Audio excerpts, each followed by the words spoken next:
Salah satu contoh yang bagus, mohon maaf walaupun belum dieksekusi ya, saya sudah bertemu dengan Gubernur Kaltara bulan lalu, dan Pak Gubernur punya komitmen membuka penanaman modal di daerah, mengundang investor untuk masuk, dengan catatan kami punya 10.000 outsourcing, non-ASN, tolong diprioritaskan untuk rekrutmen jika kalian buka pabrik di sini atau buka usaha di sini.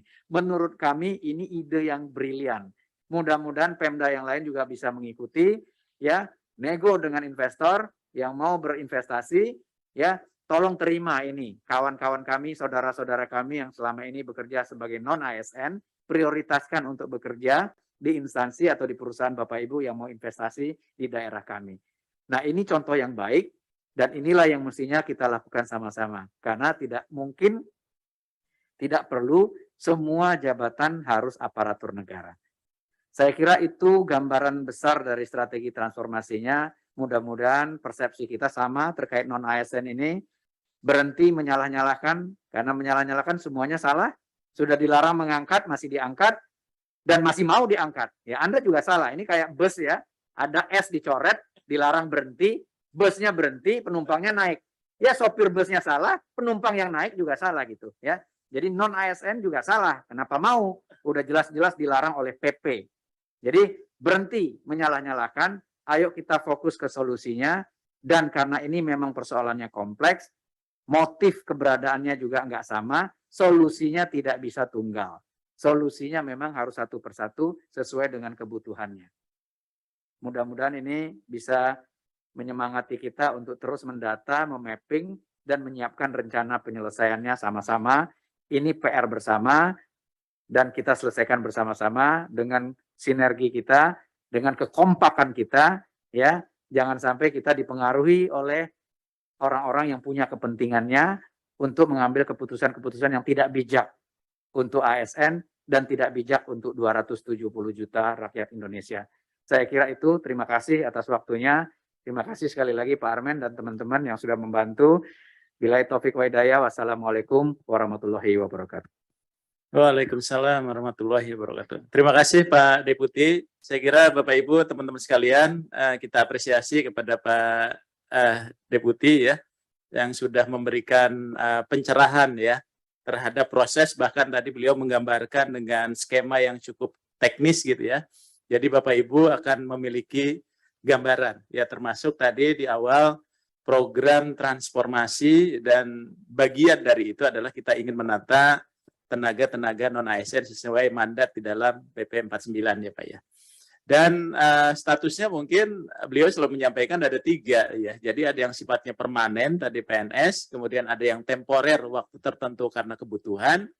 Yang ketiga outsourcing yang kita butuhkan jasanya. Ya, jadi nah itu barangkali teman-teman itu nanti yang akan diklasterkan. Tadi skema-skema yang disampaikan oleh Pak Deputi juga cukup jelas ya. Ada beberapa poin dari skema yang sudah digunakan, termasuk strategi kita untuk mengurangi itu tadi kebijakan kaitan dengan pengangkatan guru dan tenaga kesehatan.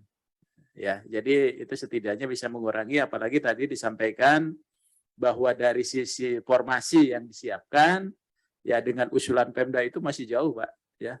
Termasuk juga guru, Pak, itu juga masih dari 758.000 itu ya, kita masih kekurangan dari usulan yang dari Pemda Pak, 350 ribuan. Kalau kesehatan 94.000. Nah, oleh sebab itu teman-teman sekalian, itu dari aspek kebijakan tadi Pak Deputi sudah menyampaikan ya, termasuk juga tadi strategi apa yang harus digunakan. Dan ada pesan yang cukup penting, jangan sampai nanti momentum ini dimanfaatkan oleh orang-orang yang justru mengambil kesempatan. Ya, makanya pendataan ini sudah ada strategi yang disiapkan oleh Pak Harmen juga ya untuk mengantisipasi nih Pak supaya tidak terjadi itu. Ya, supaya kop-kop yang lama nggak laku Pak. Gitu ya. Dulu kop-kop lama yang laku, orang yang sudah pensiun dimintain tanda tangan ya. Orang yang sudah meninggal batu nisannya ditungguin gitu ya supaya bisa tanda tangan gitu ya. Nah, oleh sebab itu barangkali ini bisa Bapak Ibu kalau ketemu tadi apalagi ada unsur penipuan dan sebagainya nanti bisa dilaporkan gitu. Terima kasih Pak Deputi tadi atas arahan dan informasi serta pencerahan yang disampaikan. Ini mudah-mudahan bisa dipahami oleh Bapak Ibu, teman-teman sekalian secara utuh ya. Maksud dari pendataan ini, apalagi tadi secara kebijakan, ya tujuannya apa tadi Pak Deputi, Pak Alex sudah menyampaikan. Selanjutnya secara teknis pelaksanaan di BKN sekaligus juga launching sistem aplikasi pendataan non-ASN nanti akan disampaikan oleh Bapak Suharmen, Deputi Sistem Informasi Kepegawaian. Ya, izin Pak Deputi balik kepada Pak Harmen, kami persilakan Pak. Bismillahirrahmanirrahim. Assalamualaikum warahmatullahi wabarakatuh. Yang kami hormati Bapak Deputi SDM Aparatur, Pak Alex Denny. Yang kami hormati Pak Abah, Pak Asdep, dan seluruh rekan-rekan yang ada di Kementerian PAN-RB, serta teman-teman dari Badan Kepegawaian Negara yang hadir pada pagi hari ini dalam rangka kegiatan sosialisasi pendataan tenaga non-aparatur sipil negara. Serta tentu saja yang kami hormati dan kami banggakan Bapak Ibu peserta sosialisasi, Bapak Sekjen, Sesmen, Sestama, Sekda, ataupun yang mewakili dari seluruh institusi dari Sabang sampai Merauke maupun instansi pusat. Bapak Ibu yang kami hormati, kalau kita berbicara mengenai pendataan tenaga non-ASN, maka tentu saja ada dasar hukumnya. Tadi sudah disampaikan panjang lebar oleh Pak Deputi SDMA, yang kadangkala kemudian menjadi terkaget-kaget bagi kita sendiri. Tadi sudah disampaikan surat Menteri PAN-RB nomor 185 2022 tanggal 31 Mei yang seolah-olah kemudian menjadi sesuatu yang di luar konteks. Padahal kalau Bapak Ibu buka kembali PP 49 tahun 2018 tentang manajemen pegawai pemerintah dengan perjanjian kerja, lanjut saja. Next. Di dalam pasal 96 PP 49 ini sudah dinyatakan dengan jelas di situ bahwa pejabat pembina kepegawaian dilarang mengangkat pegawai non-PNS dan atau non-P3K untuk mengisi jabatan aparatur sipil negara. Kenapa ini dilakukan, dilarang di dalam PP ini? Karena undang-undang sudah mengamanatkan bahwa yang namanya aparatur sipil negara itu hanya terdiri dari pegawai negeri sipil dan pegawai pemerintah dengan perjanjian kerja. Dan bahkan di dalam PP 49 ini ada sanksi bagi pejabat yang masih melakukan pengangkatan pegawai non aparatur sipil negara ini. Nah, selain itu juga ada transisi yang sebelumnya saja, slide sebelumnya. Ada transisi yang kemudian dimandatkan di dalam PP ini yang tadi disampaikan oleh Pak Deputi. Ada transisi 5 tahun yang harus dilakukan. Dan transisi 5 tahun ini tentu kalau kita hitung dari 2018, 5 tahun ke depan, maka tentu saja 2023. Terutama bagi lembaga-lembaga non-struktural, institusi lembaga yang statusnya lembaga non-struktural, kemudian ada bagi instansi pemerintah yang saat ini sedang menerapkan badan layanan umum daerah, kemudian lembaga penyiaran publik serta perguruan tinggi negeri yang masih baru. Kemudian diberikan transisi untuk itu. Jadi PP sebetulnya secara spesifik sudah membatasi pengangkatan tenaga non-ASN. Bahkan kalau itu sudah terlanjur dilakukan, kemudian diberikan transisi selama 5 tahun untuk menyelesaikannya. Jadi surat edaran tadi, 31 Mei tadi bukan sesuatu yang baru sebetulnya. Ini perlu menjadi concern kita bersama, tapi kemudian teman-teman karena selama ini tidak ada reminder, seolah-olah ini adalah sesuatu yang baru dan membuat kegaduhan baru seolah-olah seperti itu. Padahal tidak sebetulnya. Nah, lanjut. mandat dari PP tadilah yang kemudian disampaikan atau ditegaskan melalui surat 31 Mei 2022 tadi yang disampaikan oleh Pak Deputi. Saya lanjut saja karena tadi sudah banyak disampaikan. Akan banyak fokus di bagaimana kita melakukan pendataan. Di dalam surat Menteri Pan RB nomor 1511 tanggal 22 Juli yang lalu sudah diberikan rambu-rambu di situ. Kalau kita ingin melakukan pendataan, mana yang kemudian boleh kita lakukan sebagai pendataan? Pertama adalah mereka-mereka yang tercatat saat ini sebagai tenaga honorer kategori 2. Tenaga honorer kategori 2 ini yang tadi disampaikan oleh Pak Deputi sebanyak 410.000 lebih, yang tentu saja jumlahnya sudah berkurang sekarang. Kenapa berkurang? Karena ada rekrutmen P3K yang kita lakukan pada tahun 2019 yang lalu. Kemudian ada rekrutmen P3K guru yang sudah kita lakukan, termasuk juga rekrutmen P3K untuk penyuluh pertanian, maka jumlahnya sudah berkurang. BKN memang tidak diizinkan untuk melakukan updating data tenaga honorer K2 ini sejak tahun 2013 yang lalu. Dan berkurang yang lain tentu saja adalah karena ada yang meninggal dunia. Ada yang kemudian sudah tidak menjadi tenaga honorer lagi di situ. Itu yang tadi disampaikan oleh Pak Asdep. Jadi ini yang kemudian harus dikoreksi. Nah, jangan sampai nanti malah THK2 ini kemudian koreksinya malah meningkat. Jadi aneh. Kalau itu yang terjadi. Ribon. Jadi nanti di dalam sistem pendataannya, Bapak Ibu akan data yang ada di Badan Kepegawaian Negara sudah diimport ke dalam sistem.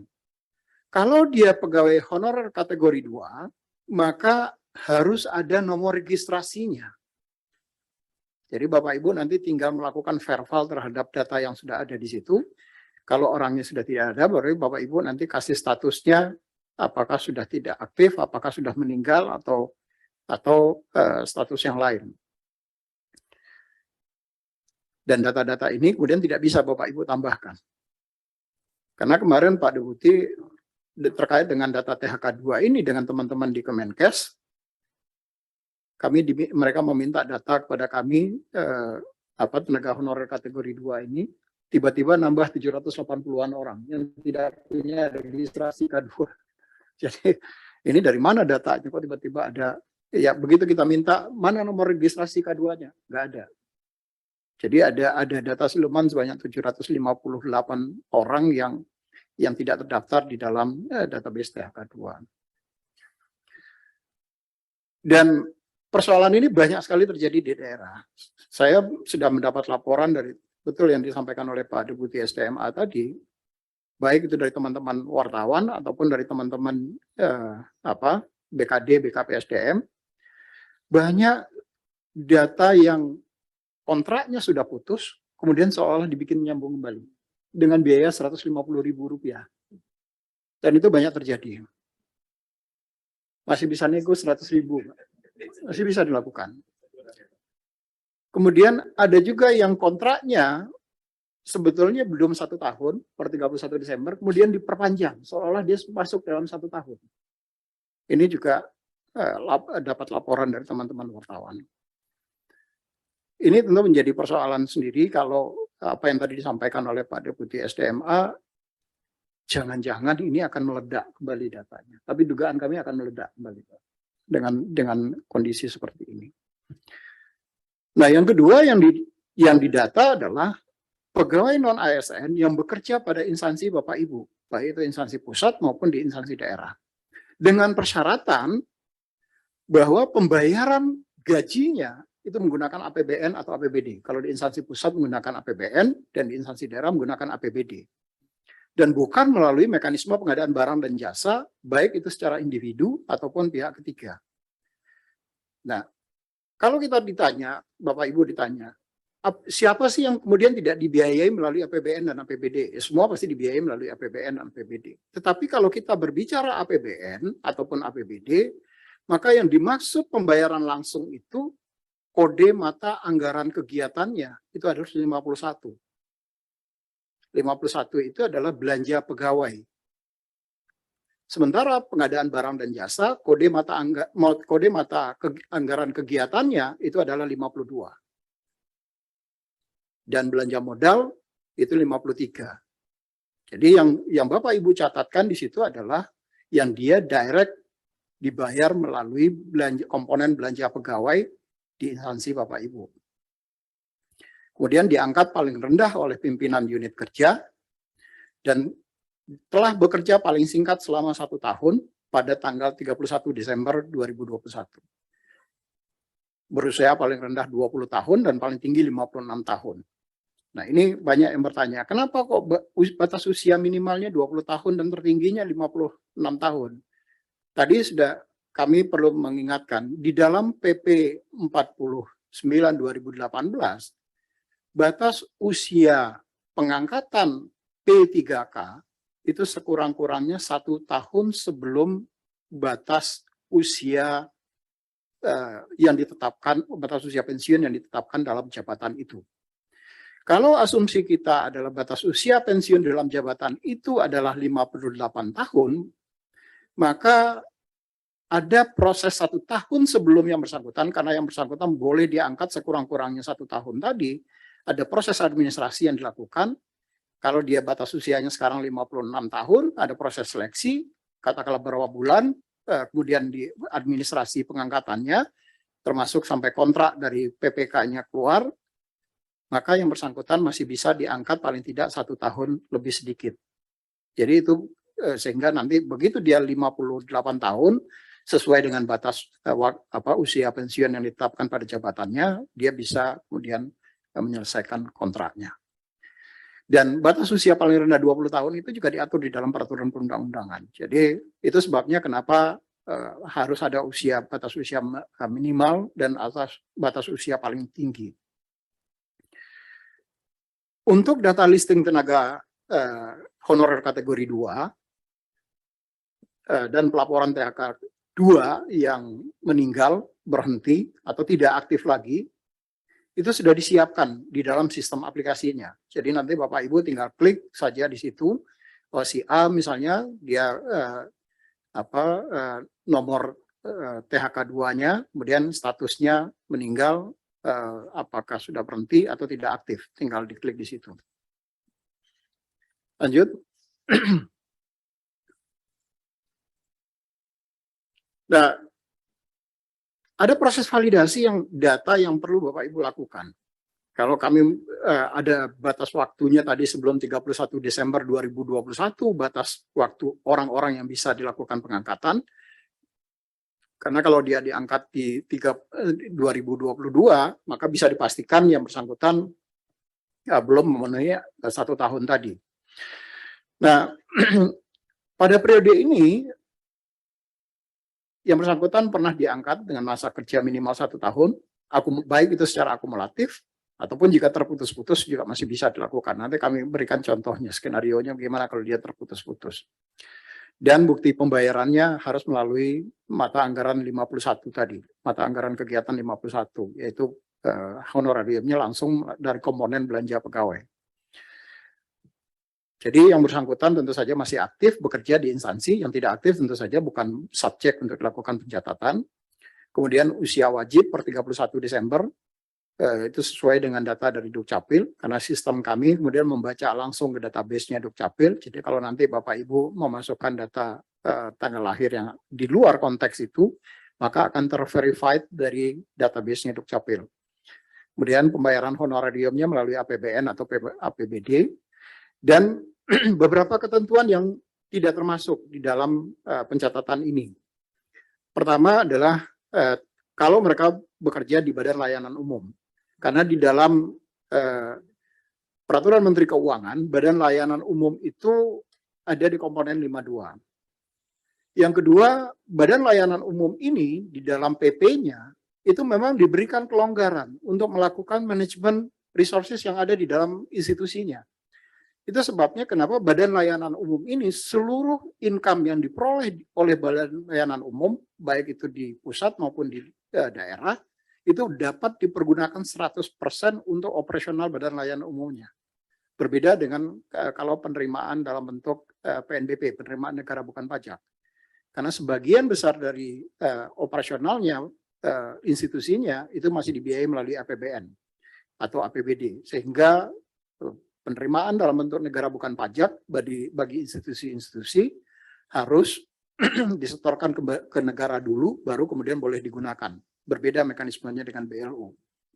Kemudian yang outsourcing yang tadi disampaikan oleh Pak Deputi, dan pegawai atau ada SK-nya, kontrak kerja yang di atas 31 Desember 2021. Itu tidak dipastikan masa kerjanya kurang dari 1 tahun. Nah, lanjut, ini contoh kalau misalnya kalau kontraknya terputus-putus. Jadi yang bersangkutan pernah bekerja misalnya, tentu saja statusnya saat ini masih bekerja. Dia pernah bekerja Januari 2020 sampai dengan Maret 2020. Masa kerjanya 3 bulan, kemudian sempat terputus, April sampai dengan Agustus 5 bulan katakanlah. Kemudian bekerja kembali September 2020 sampai dengan Desember 2020, 4 bulan. Kemudian bekerja, sekarang statusnya juga masih bekerja, tetapi kemudian sumber pembiayaannya tidak melalui komponen mata anggaran kegiatan 51 misalnya, tapi dari 52, karena anggaran 51-nya katakanlah kalau di daerah sudah melebihi dari 30% misalnya. Nah, kemudian Bapak Ibu bisa menjumlahkan ini kalau sifatnya akumulatif. Kalau dia masih 1 tahun, maka yang bersangkutan masih menjadi subjek karena dia pernah bekerja dan dengan komponen pembiayaan melalui APBN. Tapi kalau sekarang statusnya tidak bekerja, ya tentu bukan subjek untuk dilakukan pendataan karena mereka sudah berhenti menjadi tenaga non ASN di instansi Bapak Ibu. Dan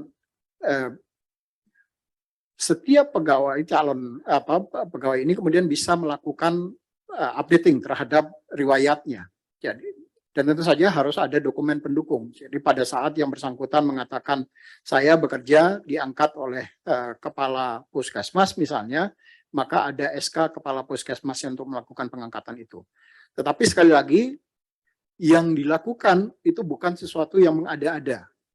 Jadi seperti tadi disampaikan oleh Pak Deputi SDM, jangan tiba-tiba dalam tanda kutip ada data siluman yang masuk misalnya karena ada 150.000 tadi. Ingat nanti Bapak Ibu PPK akan menyampaikan SPTJM, surat pertanggungjawaban mutlak di dalam sistem yang juga harus diupload. Dan SPTJM ini bertanggung jawab baik itu terhadap administrasi maupun terhadap hukum apabila kami menemukan data-data yang sebenarnya adalah data-data yang siluman tadi. Itu yang nanti perlu diingatkan, jangan sampai Bapak Ibu kemudian dalam tanda kutip menjebak PPK. PPK dalam hal ini adalah bupati, wali kota, ataupun gubernur, ataupun sekjen kalau di instansi pusat. Karena kemudian lalai untuk melihat data-data yang seharusnya tidak disampaikan, tetapi kemudian tetap disampaikan sebagai bagian dari non-ASN. Ini adalah data-data yang nanti perlu Bapak Ibu masukkan di sistem, ada nomor induk kependudukan, karena nanti ini akan dicek melalui database Dukcapil, kemudian nama lengkap tanpa gelar, nanti sistemnya akan didemokan oleh teman-teman, kemudian ada nomor, kalau dia peserta THK 2, ada nomor peserta THK 2-nya, namanya sudah ada di dalam sistem, Bapak Ibu tinggal hanya melakukan verifikasi saja. Kemudian tanggal lahir, tempat lahir, jenis kelamin, ini penting buat di dalam pendataan ini untuk memastikan bahwa yang bersangkutan apakah usianya di bawah 20 tahun atau di atas 56 tahun. Nanti bisa dilakukan query untuk bisa memastikan yang bersangkutan memang masih berada di dalam range yang ditetapkan di dalam surat Menpan. Kemudian kalau pendidikan yang terakhir apa saat ini, apakah SMA atau sudah S1 atau bahkan sudah S2 misalnya, nomor ijazah juga perlu disampaikan untuk memastikan bahwa ijazahnya bukan ijazah palsu, kemudian tanggal lulus, sekolahnya dari mana, dan seluruh dokumen-dokumen tadi diupload di sistem. Jadi ini sebagai bagian proses verifikasi yang nanti tentu saja sebelum dilakukan finalisasi, Bapak Ibu di instansi bisa melihat data-data tadi dengan mudah dengan sebelum melakukan verifikasi akhir. Lanjut. Nah, pendataan ini bisa dilakukan oleh admin. Beberapa waktu yang lalu pada bulan Juli kami pernah menyampaikan bersama-sama dengan teman-teman di Kementerian PAN RB, Bapak Ibu sudah bisa secara paralel menyiapkan dalam bentuk format Excel, formatnya juga sudah ada di dalam surat edarannya Pak Menteri PAN RB waktu itu. Nanti data-data yang sudah Bapak Ibu siapkan di dalam format Excel tadi untuk memudahkan nanti bisa langsung diimport. Yang dalam Excel tadi diimport ke database. Mekanisme importnya juga sudah kami siapkan di sistem, jadi Bapak Ibu tinggal klik saja terus kemudian arahkan filenya, nanti didemokan oleh teman-teman. Nah, setelah datanya Bapak import ke dalam database, kemudian kalau datanya belum disiapkan di dalam Excel, bisa juga Bapak Ibu langsung melakukan entry, input data melalui sistemnya, tetapi ini tentu akan banyak sekali prosesnya, tapi kalau dikeroyok atau digotong royong, ini tentu akan cepat bisa dilakukan. Nah, setelah dilakukan, karena Bapak Ibu tidak memiliki data riwayat, maka nanti tenaga non-ASN-nya itu bisa memperbaiki data riwayatnya. Jadi sejak kapan yang bersangkutan honorer, bukti dia honorer sejak pertama kali diangkat itu ketahuan. Sehingga kita bisa memetakan nanti ke depan, oh, orang ini sudah berapa lama menjadi tenaga non-ASN di instansinya. Apakah yang bersangkutan kemudian berkelanjutan atau terputus-putus, itu nanti akan bisa diketahui dengan mudah. Tetapi kalau itu tidak dilakukan updating oleh tenaga non-ASN-nya, maka tentu saja yang akan digunakan adalah data terakhir yang dimasukkan oleh instansi ke sistem. Lanjut. Ini mekanismenya.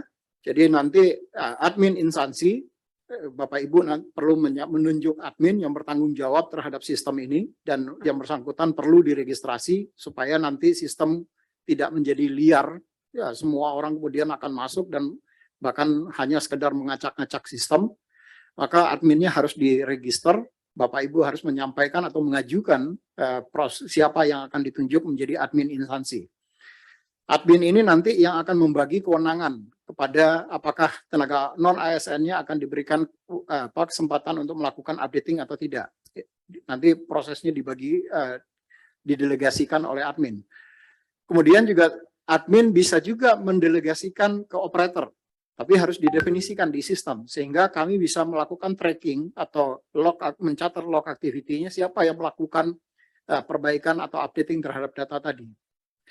Nah, setelah admin proses pendaftaran admin juga dilakukan melalui sistem. Jadi nanti ada Bapak Ibu tidak perlu menyampaikan surat ke kami, tapi suratnya disampaikan di sistem yang juga sudah difasilitasi di dalam aplikasi ini. Kemudian setelah admin memasukkan memenuhi persyaratan yang bersangkutan sebagai admin, didaftarkan oleh instansi dan tenaga non-ASN-nya dapat membuat akun pendataan. Jadi kalau datanya sudah masuk, baru non-ASN-nya bisa membuat akun untuk melakukan registrasi dan memonitor, serta mengkonfirmasi, termasuk juga melengkapi riwayat kerja yang bersangkutan. Kalau misalnya yang dimasukkan oleh admin instansi baru hanya data terakhir. Nah, non-ASN-nya kemudian bisa diberikan kesempatan untuk melengkapi sejak kapan dia menjadi tenaga non-ASN di instansi Bapak Ibu. Setelah dilakukan penyelesaian datanya, nanti tenaga non-ASN-nya dapat mencetak hasil resume berupa bukti pendataan non-ASN. Dan nanti ada QR code-nya untuk memastikan bahwa pendataan tadi itu betul sudah dicatatkan oleh Badan Kepegawaian Negara. Dan proses melengkapi riwayat oleh tenaga non-ASN akan berhenti atau selesai ketika Bapak Ibu menyatakan datanya final. Kalau Bapak Ibu sudah mengklik final di sana, di sistem, maka Bapak Ibu sudah tidak bisa lagi melakukan perbaikan terhadap data. Ada cut-off-nya tentu saja di situ. Kalau dari sisi timeline yang diberikan oleh teman-teman di Kemenpan kepada BKN, timeline-nya adalah 31 September.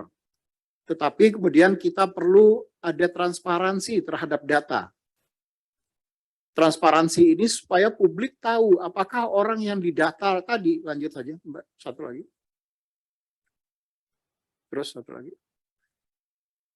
Nah, terus. Nah, kalau prafinalisasi, akhirnya kami menyebut itu adalah prafinalisasi 30 September 2022. Kemudian ada proses finalisasi selama 1 bulan ke depan. Jadi setelah Bapak Ibu memasukkan data, baik itu melalui mekanisme import dan kemudian melakukan updating data sesuai dengan riwayat ya, dari tenaga non ASN-nya tadi, kemudian per 30 September akan terjadi prafinalisasi dan Bapak Ibu wajib mengumumkan siapa saja orang-orang yang tercatat sebagai tenaga non ASN kepada publik. Ini penting supaya menghindari bahwa jangan nanti ada orang yang, oh ternyata si A itu bukan tenaga non ASN, kenapa kok dia dicatatkan di situ? Jadi publik bisa mengkontrol Bapak Ibu. Yang kedua, Bapak Ibu juga sekaligus akan menyelamatkan PPK, pejabat pembina kepegawaiannya. Sebelum PPK kemudian menyampaikan surat pertanggungjawaban mutlaknya, PPK sudah mendapatkan masukan dari publik, dari masyarakat di wilayah Bapak Ibu masing-masing. Kemudian hanya bagi instansi yang terdapat pegawai non ASN dalam pengusulan pasca prafinalisasi, kalau ada perubahan data, maka Bapak Ibu nanti akan diminta untuk bersurat membuka sistem kembali. Karena 30 September tadi sistem kami close, Bapak Ibu kemudian mengumumkan tidak ada proses updating data dan proses finalisasinya nanti setelah ada masukan dari instansi, itu waktunya kami berikan selama 10 hari. Nanti dari waktu 10 hari itu pengumumannya, maka masyarakat di wilayahnya bisa memberikan koreksi. Setelah ada koreksi dari masyarakatnya, baru kemudian Bapak Ibu menyampaikan ke kami untuk membuka kembali updating sesuai dengan masukan dari masyarakat. Setelah itu, Bapak Ibu wajib mengunggah SPTJM dari PPK masing-masing untuk memastikan PPK bertanggung jawab secara penuh terhadap data non-ASN yang disampaikan kepada BKM. Ini mekanisme yang kita lakukan secara bersama-sama supaya transparansi terhadap data non-ASN ini betul-betul bisa kita pertanggungjawabkan secara bersama-sama dan tidak ada orang-orang yang kemudian dizolimi dalam arti yang bersangkutan sebenarnya tenaga non-ASN, tapi karena yang bersangkutan tidak bisa membayar ke operator, maka datanya nggak masuk. Berarti dia dizolimi, tapi digantikan oleh orang yang tidak pernah menjadi tenaga honorer di situ, misalnya. Atau tidak pernah menjadi tenaga non-ASN. Nah, potensi ini besar, itu yang tadi kami sampaikan, kami sudah mendapatkan informasi banyak sekali dari teman-teman wartawan, baik itu dari teman-teman wartawan Kompas, teman-teman wartawan CNN, maupun teman-teman wartawan JPPN sudah menyampaikan ke kami pada Deputi, dan ini kenapa kemudian ada mekanisme tambahan ini untuk memastikan ada transparansi terhadap data yang disampaikan ke BKM. Kembali admin tadi sebelumnya, apa nanti tugasnya admin? Nah, admin akan melakukan registrasi siapa yang ditunjuk sebagai admin melalui sistem registrasi admin BKN GoID non ASN.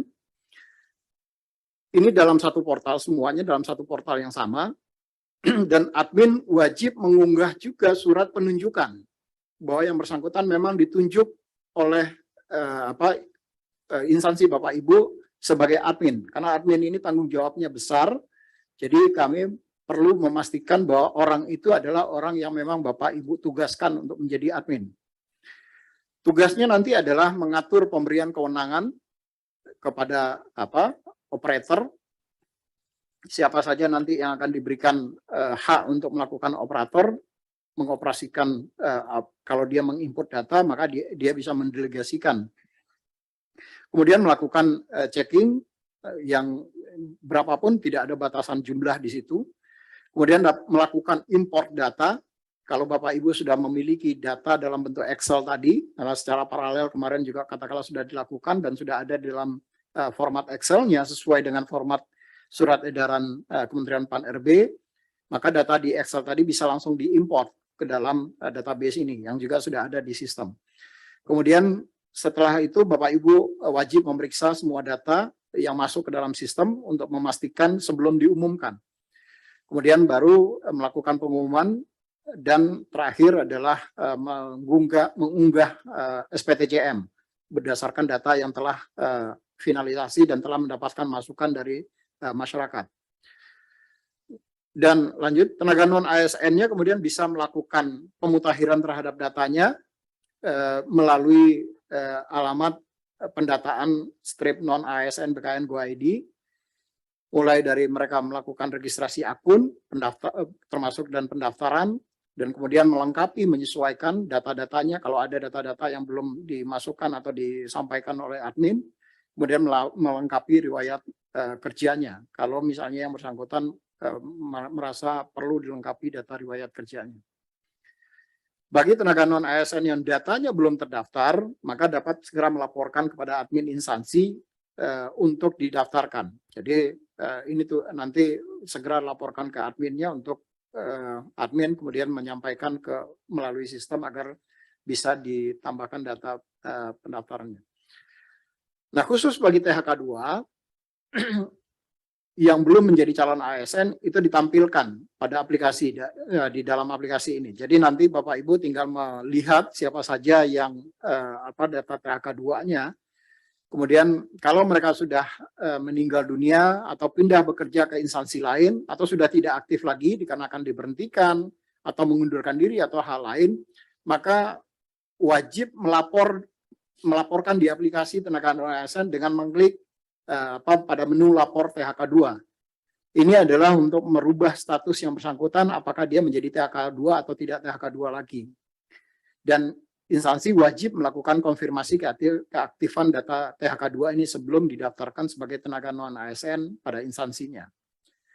Dan bagi tenaga kategori 2 yang sudah pindah instansi, maka kemudian wajib diusulkan melalui mekanisme lapor ini untuk dipindahkan instansinya. Misalnya tadinya bekerja pada Dinas Pendidikan dan Olahraga misalnya. Kemudian sekarang sudah pindah menjadi bekerja pada Dinas Sosial. Maka tentu Bapak di database-nya THK 2 karena tidak boleh dilakukan updating, di database-nya BKN masih tercatat sebagai bekerja di Dinas Pendidikan dan Olahraga. Padahal sebetulnya yang bersangkutan sudah di Dinas Sosial misalnya. Maka Bapak Ibu wajib mengklik menu lapor untuk memastikan bahwa yang bersangkutan memang masih aktif dan tetapi sudah pindah kerja dari instansi yang satu ke instansi yang lain. Lanjut. Terus ini beberapa dokumen yang nanti harus Bapak Ibu upload di sistem. Pertama terkait dengan SK atau kontrak kerja yang pembayarannya melalui mekanisme APBN atau PBD dan minimal 1 tahun masa kerja dan masih aktif sampai saat ini. Kemudian bukti pembayaran atas tenaga non-ASN melalui mekanisme APBN APBD tadi yang atas dasar SK tadi. Jadi ada bukti potong bayarnya. Kalau Pak Wahyu ini mantan Kepala Biro Keuangan tahu persis itu. Jadi Bapak Ibu pasti tahu persis apa yang dimaksud dengan bukti bayar tadi.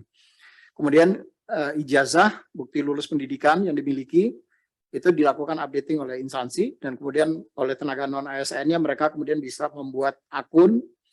Dasarnya adalah kartu tanda penduduk, kemudian ada pas foto terbaru, ijazah pendidikan yang dimiliki, serta melakukan registrasi untuk melengkapi riwayatnya. Baik itu terkait dengan SK, bukti pembayaran, dan segala macam. Nah, untuk sistem mau langsung didemokan atau gimana Pak Abah? Atau nanti setelah? Oke, jadi itu mungkin beberapa hal yang dapat kami sampaikan Pak Deputi SDM, Pak Abah, dan seluruh teman-teman yang hadir pada kegiatan pagi hari ini. Kami tentu yakin banyak sekali pertanyaan yang nanti akan Bapak Ibu ajukan, tetapi mudah-mudahan setelah Bapak Ibu melihat sistemnya, sebetulnya begitu ada di sistem, ya kerumitan yang Bapak Ibu bayangkan tadi akan terjawab dengan sendirinya. Karena pertama manualnya sudah kami siapkan di situ, FAQ-nya juga sudah kami siapkan di situ, kemudian juga termasuk Kalau dia tenaga honorer K2, orang-orangnya juga sudah kami tampilkan di situ, yang data yang tidak boleh diupdate tadi, Bapak Ibu hanya tinggal melakukan verifikasi atas data-data tadi. Itu saja dari kami, Pak Alex, Pak Deputi, Pak Aba. Terima kasih. Assalamualaikum warahmatullahi wabarakatuh. Waalaikumsalam. Terima kasih Pak Deputi tadi. Saya kira nyambung ya dengan apa yang disampaikan oleh Pak Deputi SDM gitu. Kemudian disambut tadi secara teknis tadi beberapa item dan poin yang sudah disampaikan oleh Pak Deputi Inka. Jadi artinya Bapak Ibu sekalian nanti setelah ini dari apa yang sudah dipaparkan mungkin nanti akan ada pemaparan sekaligus juga demo yang secara teknis bisa Bapak ikuti tahap pertahapannya lah kurang lebih ya. Nanti kita akan buka tanya jawab, nanti kita akan berikan kesempatan Bapak Ibu untuk bertanya gitu ya, dan memang nanti setelah acara ini pun Bapak Ibu juga bisa langsung berhubungan dengan BKN kaitan dengan proses teknis pendataannya. Nah, oleh sebab itu izin Pak Deputi, Pak Alex, Pak Armen, kami akan serahkan untuk kegiatan demo teknisnya ini kepada tim teknis ya, baik dari Menpan maupun dari BKN ya. Mungkin dari BKN kami serahkan kepada Mas Surya ya bersama tim ya dari BKN.